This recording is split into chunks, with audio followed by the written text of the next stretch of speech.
there are different angles to this story about what the neighborhood residents have to say at the Emerald Court or the ATS Greens village, which is also adjacent, will be evacuated. What about the Supertech bars? Also remember, there are stories of humanity. You saw the report about the neighborhood societies that will not be impacted, but they've opened their doors to the strangers of these societies. If they don't have an option, they can always come and stay with them.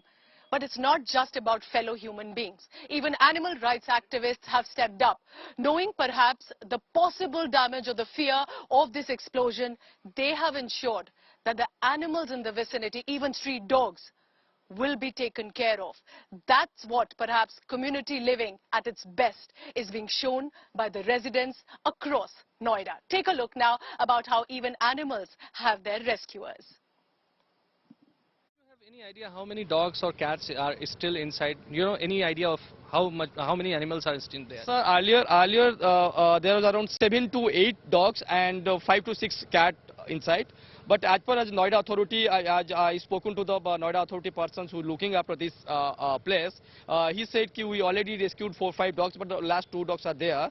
The Twin Towers are abandoned since years, and in these abandoned buildings, stray animals like cats and dogs make their homes. Now, I have been joined by Sanjay Mahapatra, an animal rights activist, who is trying to actually sanitize the entire building and find any possible life like dogs or cats. Sir, how are you going to sanitize it? Sir, that is our aim. We want to save any life before this blast. We want to sanitize these areas. We need the permission from Noida authority, Noida police, fire brigade, so we can help such kind of animals that before the blast, no life can be lost.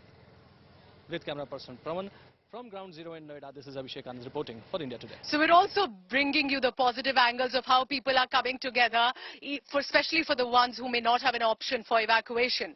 Now take a look at this ground report. Remember, we are talking about less than 13 seconds, but we're also talking about a 32 stories building. At least we're talking about 35,000 kilograms of explosives, 3,500 kilograms, I beg your pardon, and we're talking about an enormous mega preparation by different teams of engineers. Nabila Jamal, also from the ground, sending you this report. Take a look. The countdown for Supertech Twin Tower demolition drive has just begun. This massive 40-story building is going to be coming down in barely 9 seconds.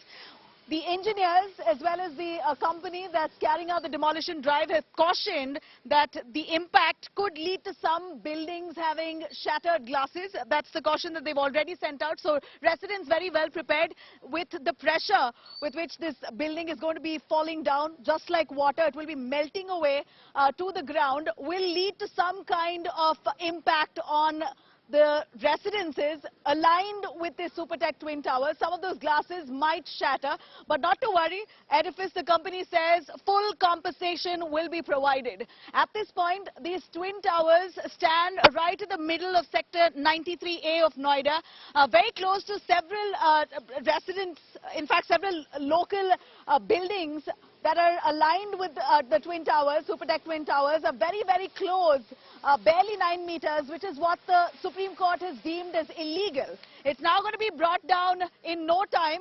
And of course, residents in the locality already prepared. There are community centers that have been set up at a few buildings beside here, only to house many of those immediate locals so that they are safe on the D-Day. India Today on top of this story. We're going to continue tracking every detail right here from the spot. With camera person Sanjay and Mridul, Nabila Jamal for India Today.